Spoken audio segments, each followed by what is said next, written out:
A United States Navy warship is burning in the Strait of Hormuz. Let that land. Not a cargo vessel, not a tanker, not some proxy malicious patrol boat. A United States Navy warship, an instrument of the most powerful military force in the history of human civilization, has been struck and struck decisively by Iranian forces operating in waters that Iran has repeatedly, explicitly, and with surgical clarity warned the world it would defend.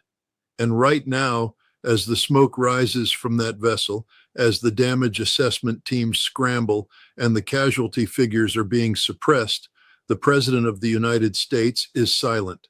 The Pentagon is in damage control, and every single narrative that the Western media complex has spent the last 3 decades constructing about American military invincibility is collapsing in real time. By the time you finish watching this, you will understand not just what happened, but why it was inevitable, why the people running American foreign policy knew it was coming, and why they chose to provoke it anyway. Let me be clear about something from the outset, because the framing matters enormously here. What you are about to hear from CNN, from the BBC, from Fox News, from the entire coordinated apparatus of Western media, is that this was an unprovoked attack, that Iran, in some fit of irrational aggression, chose to escalate against a superpower without justification, without cause, and without strategic logic. That framing is a lie. It is a deliberate, calculated lie constructed to protect an administration that has been systematically, methodically, and with full awareness of the consequences, pushing Iran toward exactly this response. Having served in military intelligence, having spent years studying how the machinery of American imperial policy operates from the inside, I can tell you with absolute certainty that what happened in the Strait of Hormuz today was not a surprise to anyone inside the Pentagon with a functioning brain and access to the intelligence picture. This was a predictable outcome of a predictable policy.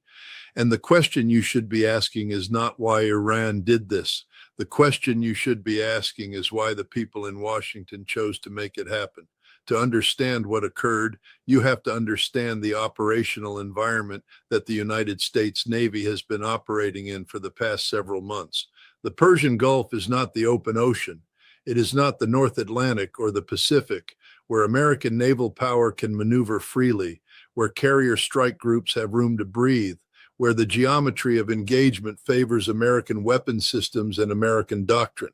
The Persian Gulf is a narrow, shallow, extraordinarily confined body of water, roughly 240 kilometers at its widest point, riddled with islands, shoals, and choke points, and dominated at its southern exit by the Strait of Hormuz, which at its narrowest is no more than 33 kilometers wide. I have studied this geography in professional detail. I have read the wargaming analyses, the naval doctrine assessments, the operational planning documents that address what a conflict in this environment would look like. And every serious military analyst who has looked at this without the filter of political pressure has reached the same conclusion. In a confined water engagement in the Persian Gulf, the United States Navy's traditional advantages, its carrier aviation, its surface ship firepower, its blue water dominance are severely degraded. And Iran's advantages, its anti-ship missile inventory, its fast attack craft doctrine, its shore-based precision strike capability, its knowledge of every meter of that geography are maximized. The Navy commanders who put American ships in those waters under the current rules of engagement either did not read those assessments or were ordered to ignore them.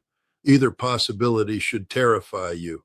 Now let us talk about what Iran actually used, because the mainstream media coverage, to the extent it is even acknowledging what happened, is already retreating into vague language about missiles and drones, deliberately obscuring the technical specificity that would force the American public to confront the true scale of what has occurred.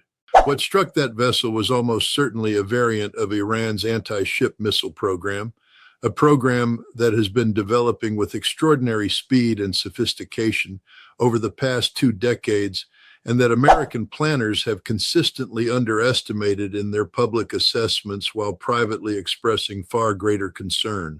Iran fields the Noor, the Qadr, the Khalij Fars, and the Hormuz series of anti-ship missiles. These are not the crude systems of the 1980s. These are modern, sea-skimming, maneuvering missiles with terminal guidance packages, low radar cross-sections, and the capacity to saturate the close-in defense systems that American surface ships rely on as their last line of protection. The Khalifars in particular is a ballistic anti-ship missile derived from the Fateh 110 family that follows a ballistic trajectory for most of its flight before transitioning to a terminal dive onto the target. American ship defenses are optimized for sea-skimming threats. A ballistic anti-ship missile coming down at high angle, at high speed, in the final seconds of its approach presents an entirely different intercept geometry, and American close-in weapon systems, the Phalanx, the C-RAM, were not designed with that geometry as their primary threat profile. Iran knows this. Iranian military engineers have known this for years. They built that capability precisely because they understood American defensive doctrine and deliberately engineered around it. But if you think the technical dimension of this is alarming, stay with me, because the strategic and political dimensions are where this story becomes something far larger than a single engagement in the Gulf. The silence from the White House is not accidental. It is not a communications failure. It is not the result of a president who has not yet been briefed. Donald Trump has been briefed. The National Security Council has been convened. The chairman of the Joint Chiefs has given his assessment. And the silence, the deliberate, carefully maintained silence, tells you everything you need to know about the political and military reality that Washington is now confronting. Because there is no good response. Think about that for a moment.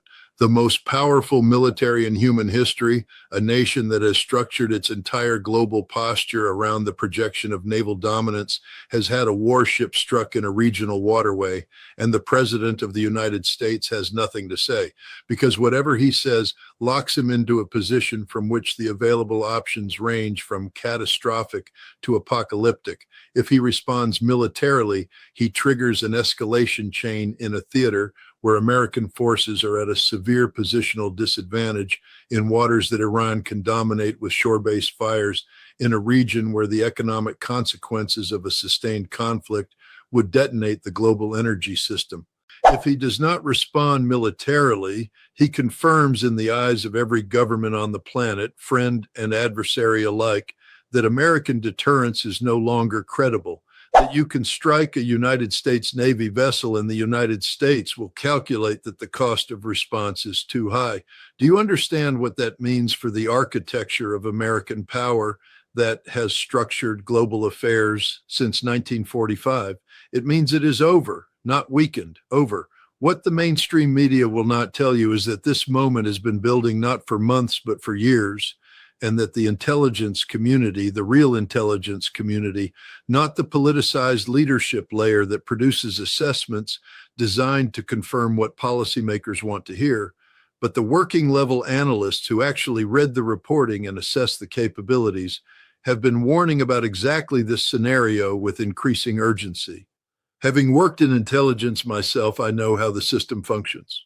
I know how threat assessments get softened, how inconvenient conclusions get walked back under pressure from policymakers who have already decided what policy they want to pursue and need the intelligence product to support it rather than challenge it. The warnings about Iran's anti-ship missile program were there. The warnings about the vulnerability of American surface ships in confined water engagements were there. The warnings about what would happen if the United States maintained a naval siege on Iranian ports in violation of ceasefire agreements were there, and they were overridden by people who convinced themselves, as American policymakers have repeatedly convinced themselves throughout this region's recent history, that Iran would back down, that the pressure would work, that the adversary would calculate the cost of resistance as too high and capitulate. Iran did not capitulate in 1980 when Saddam Hussein's army, equipped with Western weapons and Western intelligence, invaded its territory. Iran did not capitulate through 8 years of that war, through chemical weapons attacks, through the destruction of its cities and its oil infrastructure. Iran did not capitulate through 40 years of sanctions, through the assassination of its scientists, through cyber attacks against its nuclear program, through the murder of General Qasem Soleimani on Iraqi soil in a move of breathtaking illegality. What made anyone in Washington believe it would capitulate now? The answer, I'm afraid, is a combination of ideological blindness, institutional arrogance, and the kind of catastrophic strategic miscalculation that empires make in the terminal phase of their overreach. Keep watching, because the next part of this story is where the full picture of what Washington actually knew and when they knew it begins to come into devastating focus. Let us go back to the weeks immediately preceding this strike, because the operational sequence matters. The United States Navy had been conducting what can only be described in honest military language as a siege, not a blockade in the traditional sense, which carries its own legal weight under international law, but a siege, a deliberate strangling of Iranian port access using naval presence, interdiction operations, and the threat of force to prevent the movement of goods and materials that Iran requires for its civilian population. Under any serious reading of the laws of armed conflict, a reading not filtered through the self-serving legal opinions produced by the American national security apparatus, this constitutes an act of war. Iran said so. Iran's foreign ministry said so. Iran's military command said so. Iran's Supreme National Security Council said so. And the Western media reported these statements as bluster, as propaganda, as the empty threats of a regime that was fundamentally too rational to actually act on them. This is what happens when your analytical framework is built on the assumption of your own invincibility. You stop taking seriously the clearly stated intentions of adversaries who have both the capability and the will to act on them. Iran told you what it was going to do. Iran told you the conditions under which it would act, and when those conditions were met, Iran acted. The shock in Washington is not the shock of genuine surprise. It is the shock of people who believe their own mythology. In my time working within the intelligence and defense structures of the United States government, I observed this pattern repeatedly. The assumption of American exceptionalism operates not merely as a political position, but as a cognitive filter. It determines what information gets taken seriously and what information gets dismissed. When Iranian military commanders conduct public exercises demonstrating their anti-ship missile capabilities in the Persian Gulf, the American analytical response is to note the demonstration, assess the technical parameters, and then file it under a broader conclusion that Iran would never actually employ these systems against American forces because the consequences would be too severe. That conclusion rests on an assumption of deterrence that assumes the deterred party accepts your assessment of what is too severe. Iran's leadership, having watched the United States destroy Iraq, destroy Libya, destroy Syria, having watched it assassinate Iranian generals, having watched it maintain a 40-year campaign of economic warfare against the Iranian people, and having watched it now impose a naval siege in explicit violation of ceasefire agreements, has made a different calculation. They have determined that the cost of not acting, of continuing to absorb American pressure without response, is higher than the cost of acting. When an adversary reaches that conclusion, deterrence has already failed. The strike on that warship is not the failure of deterrence, it is the public confirmation of a failure that occurred weeks or months ago in the decision-making calculus of Iranian military and political leadership. Now, I want to address the people who are going to argue, and some of them are going to argue in good faith, that Iran has made a catastrophic miscalculation. That striking a U.S. Navy vessel is a red line that will inevitably produce a response of such overwhelming force that Iran cannot survive it. I have heard this argument. I understand its surface logic, and I want to dismantle it carefully, because it rests on a series of assumptions that the last 3 months of conflict have systematically destroyed. The first assumption is that American military force, when applied at full intensity, produces decisive outcomes. The 12-day war demonstrated the opposite. The second assumption is that Iran's military infrastructure is vulnerable to the kind of air campaign that the United States knows how to execute.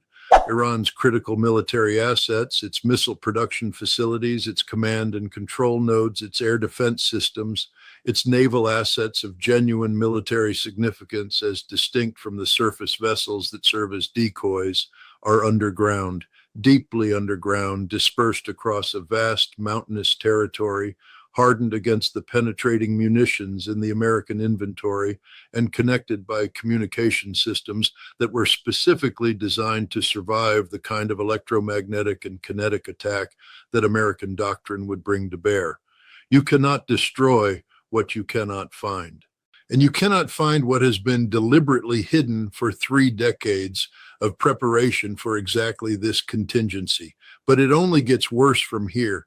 And I mean that in the most precise, analytically grounded sense, because the strike on that warship is not an isolated event. It is a data point in a sequence.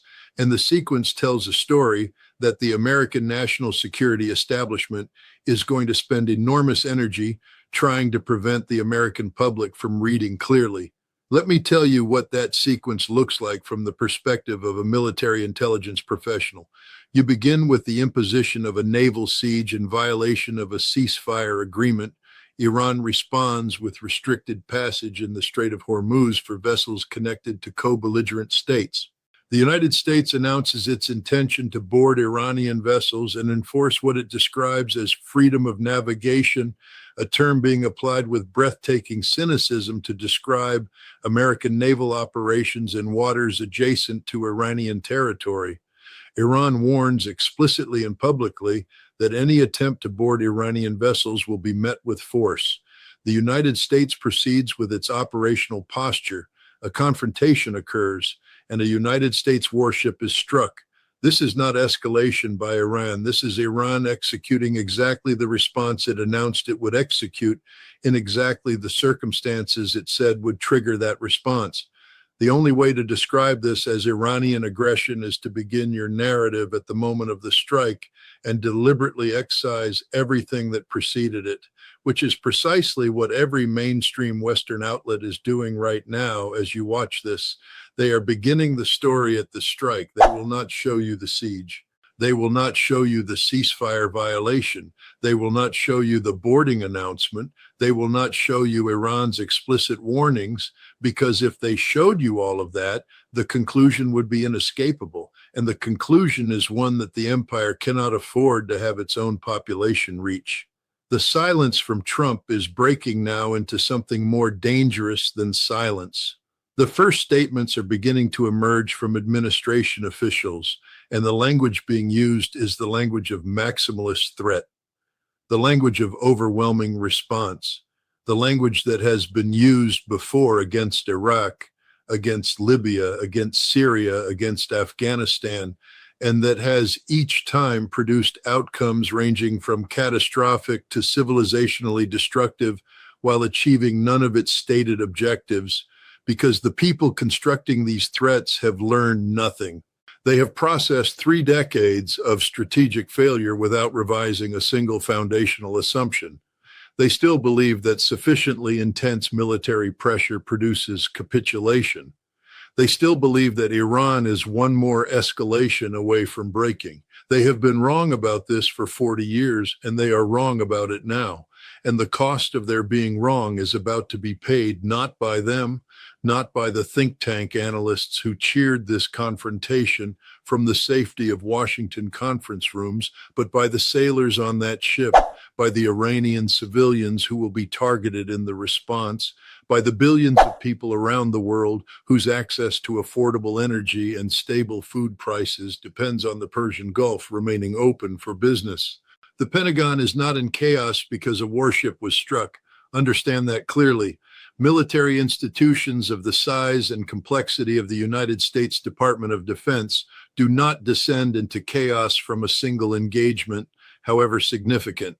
The Pentagon is in chaos because the strike has forced into the open a strategic reality that the entire senior leadership structure of the American military has spent the last 18 months desperately trying to manage, contain, and above all, prevent the American public and the American political class from fully confronting.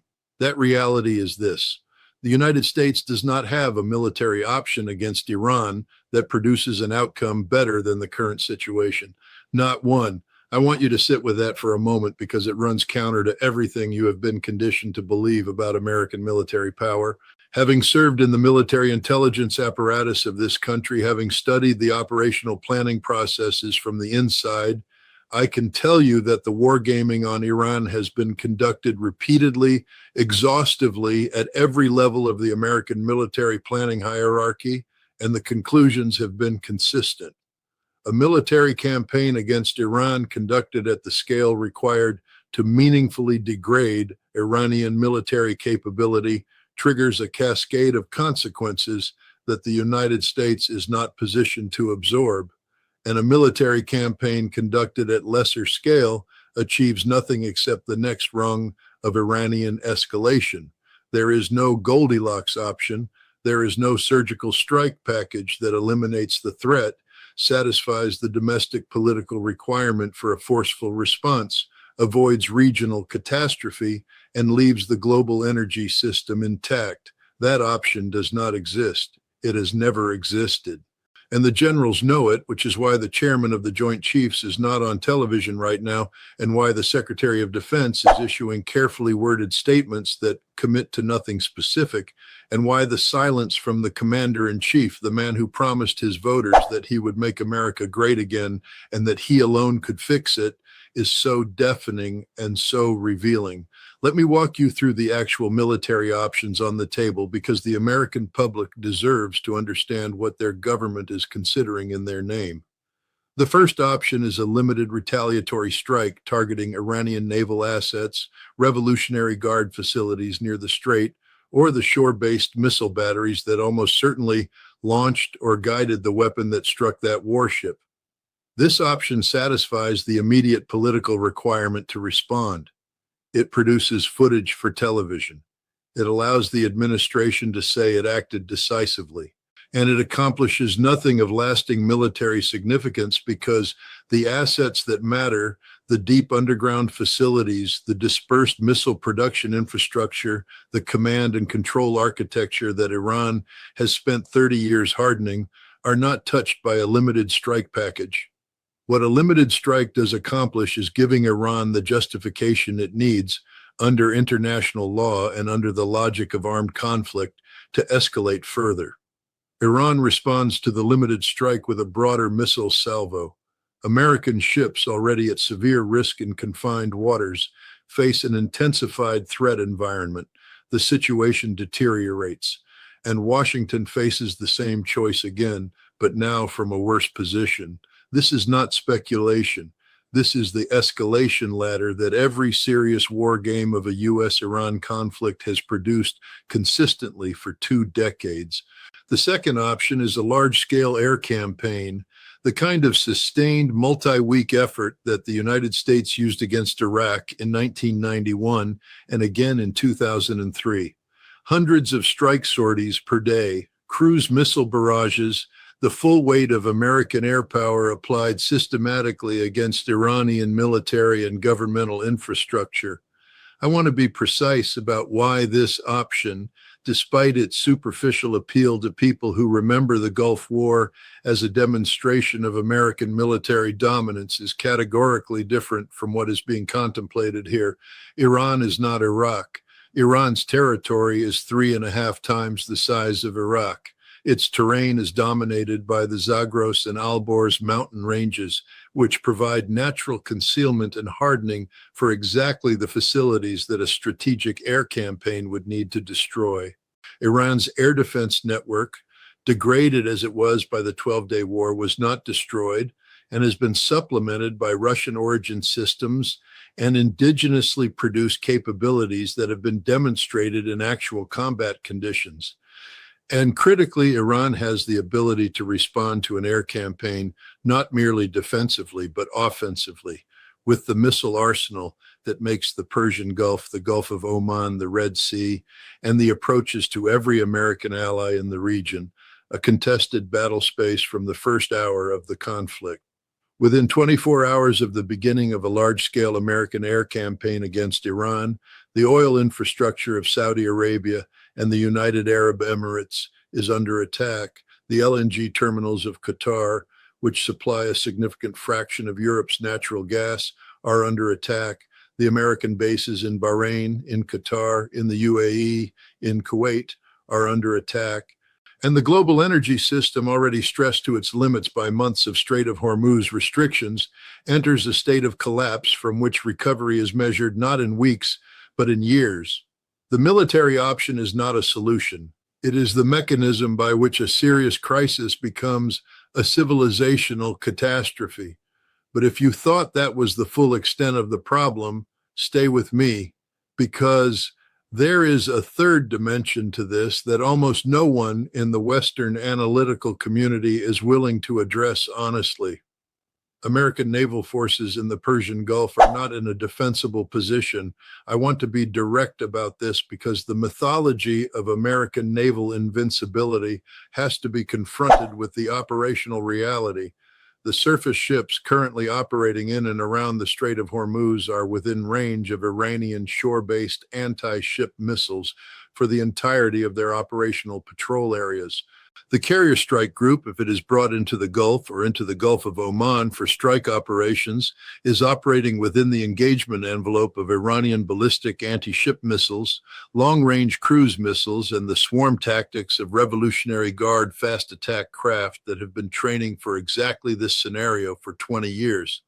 American carrier aviation is extraordinarily capable in a permissive or semi-permissive air defense environment.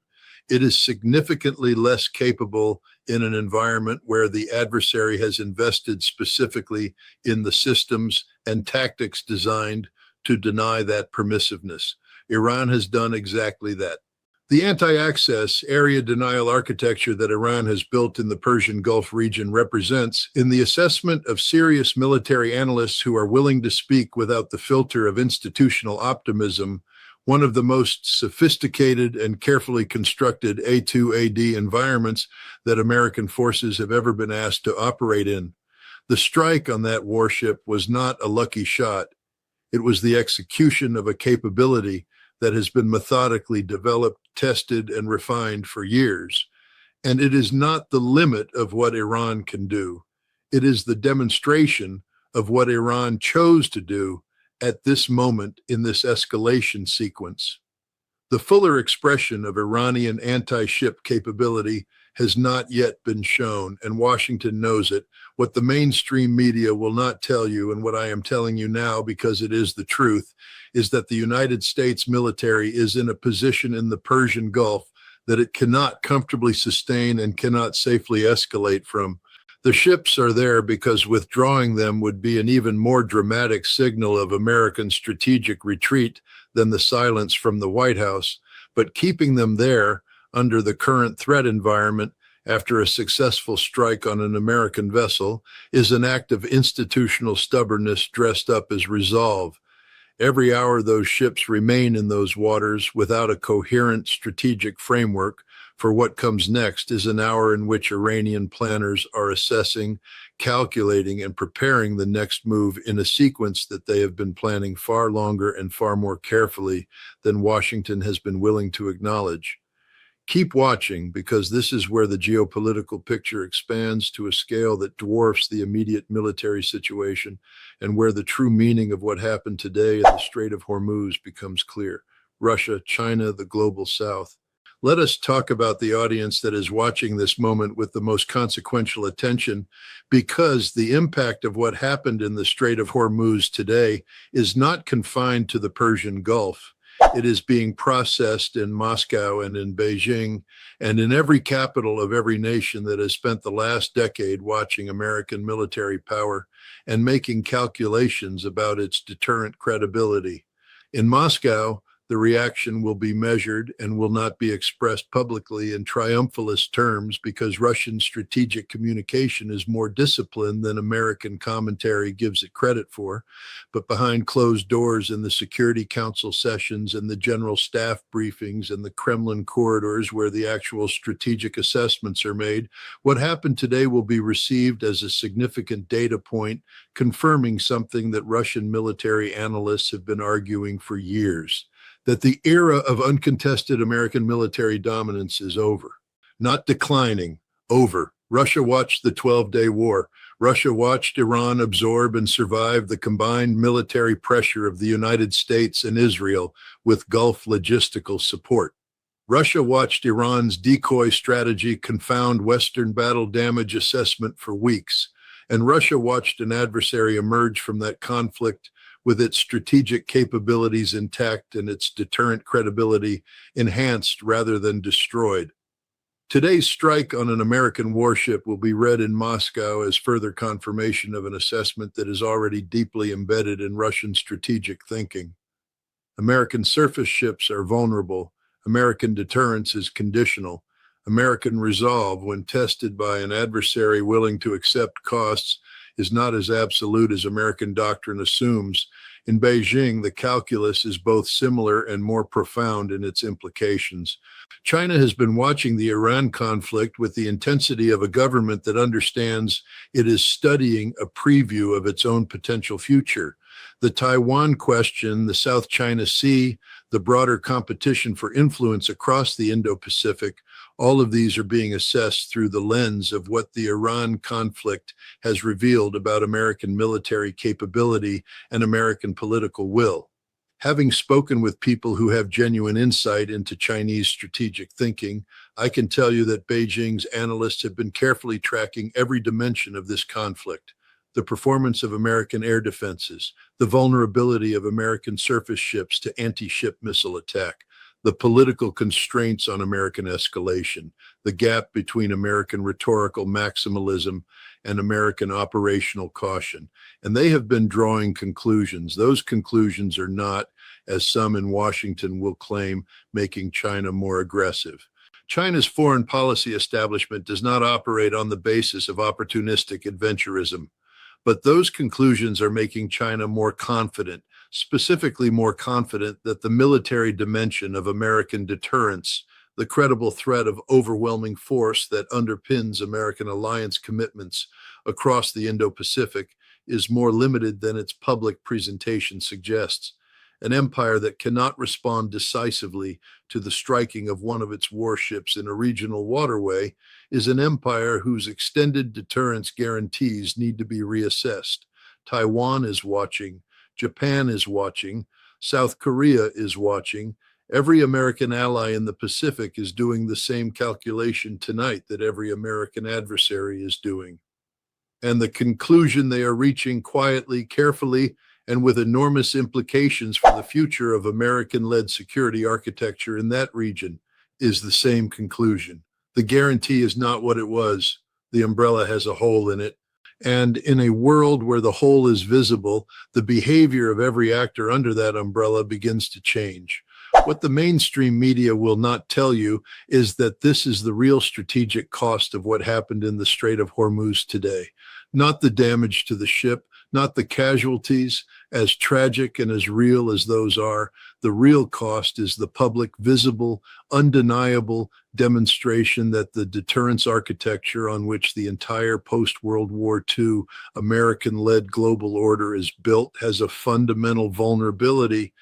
And that vulnerability has now been exposed in front of the entire world simultaneously, with no ability to walk it back, no ability to manage the narrative, no ability to contain the conclusion that every government, every military, and every strategic planning staff on the planet is drawing from it right now. But it only gets worse from here, because the economic consequences of this moment are going to be felt by hundreds of millions of people who cannot find the Strait of Hormuz on a map and who have never heard of an anti-ship missile or an area denial strategy, but who will feel the consequences of today's events in their fuel bills, in their grocery costs, in the stability of the employment that sustains their families within weeks. Energy markets were already under severe stress before the strike. The restrictions on Strait of Hormuz transit had already pushed oil prices to levels that were beginning to feed through into consumer prices across the global economy. The strike on a United States warship changes the risk calculus of every insurance underwriter, every shipping company, every energy trader operating in that market. The risk premium on Persian Gulf transits does not rise incrementally in response to this event. It spikes dramatically, immediately. And the spike in risk premium translates directly into the cost of moving energy from the Gulf to the consumers who depend on it, which is to say, a very substantial fraction of the entire global economy. Japan gets approximately 90% of its oil from the Middle East, the vast majority of which transits the Strait of Hormuz. South Korea, Taiwan, China, India, all of the major economies of Asia have massive exposure to Persian Gulf energy supplies. Europe, already stressed by the reconfiguration of its energy supply chains that followed the conflict in Ukraine, has limited buffer capacity to absorb another energy shock of this magnitude. And the United States, despite its domestic production, is not insulated from global energy price movements, as every American family that has watched gasoline prices in recent months already understands at a deeply personal level.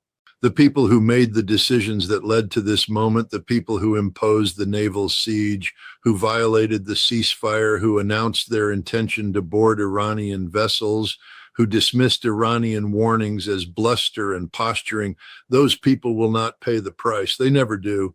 The price will be paid by the family in Ohio whose heating bill doubles this winter, by the farmer in Kansas whose diesel costs make his operation unviable, by the factory worker in Germany whose plant shuts down because energy costs have made European manufacturing uncompetitive, by the family in Pakistan, in Egypt, in Nigeria, in every country where food security depends on affordable energy for agricultural production and food distribution logistics.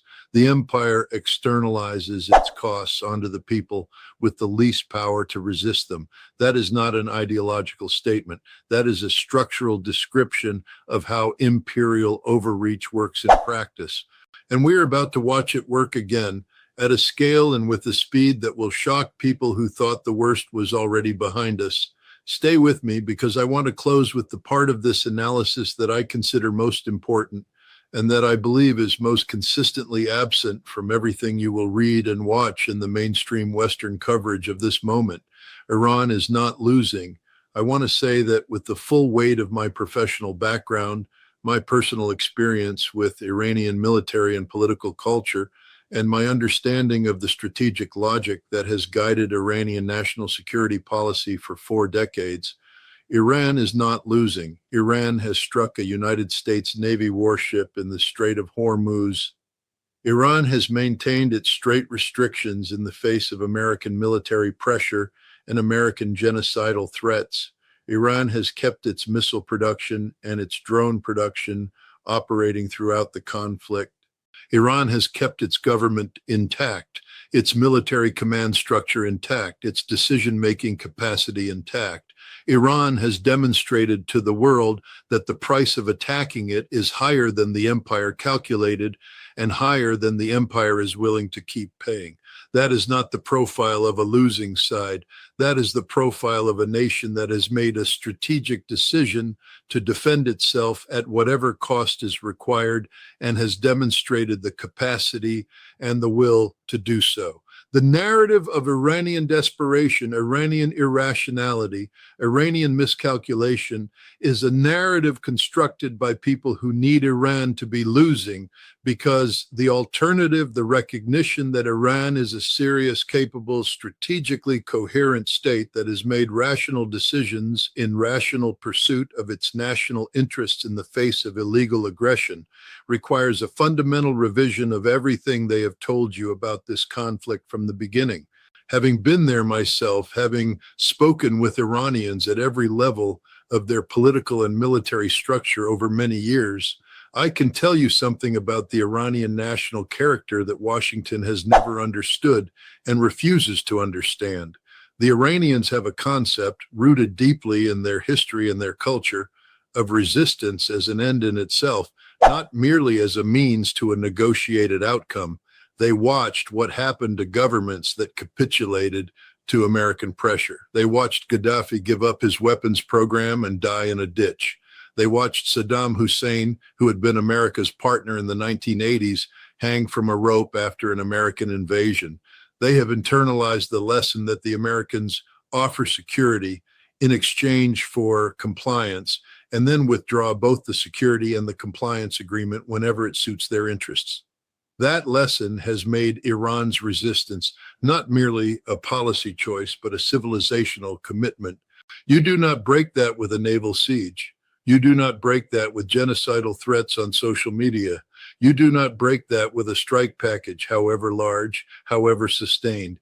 The Iranians have been preparing for this confrontation for 40 years, and they are more prepared for it today than they have ever been. The silence from Trump will not last. It never does. The political pressure to respond from the Congress, from the media, from the domestic political constituencies that have built their identity around American military primacy will force some kind of statement, some kind of action. And when it comes, I want you to watch it not through the lens of whether it sounds strong or decisive or presidential. I want you to watch it through the lens of everything I have told you today. Watch it and ask yourself whether it addresses the fundamental strategic reality, whether it offers a path to de-escalation that does not require Iranian capitulation, whether it acknowledges the sequence of events that produced this confrontation, and whether it is designed to actually resolve the crisis or to manage the domestic political optics while the crisis continues to deteriorate. Because those are very different things. And the gap between them is the gap in which catastrophe lives. What I would tell you, and what I believe with the full weight of everything I know about how military power actually works, how deterrence actually functions, how wars in the real world actually unfold, as opposed to how they unfold in the imaginations of people who have never served, never been in a theater of conflict, never looked at an order of battle, and understood what it actually meant in human terms is this: there is still a path away from the abyss. That path requires the United States to acknowledge what it has done, to lift the naval siege that it maintained in violation of a ceasefire agreement it freely entered, to engage with Iran's stated diplomatic framework, which is reasonable, which is coherent, which offers a basis for a negotiated settlement that serves the legitimate security interests of every party in the region. That path requires political courage of a kind that this administration has not yet demonstrated, but it is still there. The question is whether Washington finds it before the next escalation makes it unreachable. The world is watching. The world has always been watching, but it is watching differently now, with different eyes, with different conclusions, and with a different sense of what the future holds than it had yesterday. The strike on that warship did not just damage an American naval vessel. It damaged something that has been the foundational infrastructure of American global power for 80 years, the credibility of American military deterrence, and credibility once lost in the way it was lost today, in full view of every government and every military on the planet, does not come back, not quickly, not easily, and perhaps not at all. History is being made right now in the Strait of Hormuz, in the silence of the White House, in the calculations being made in Beijing and Moscow and Tehran and Riyadh, and every capital that has to decide what kind of world it is living in and what kind of world it is preparing for. Pay attention, because this is the moment that people will point to years from now as the day the world changed, and you are watching it happen in real time.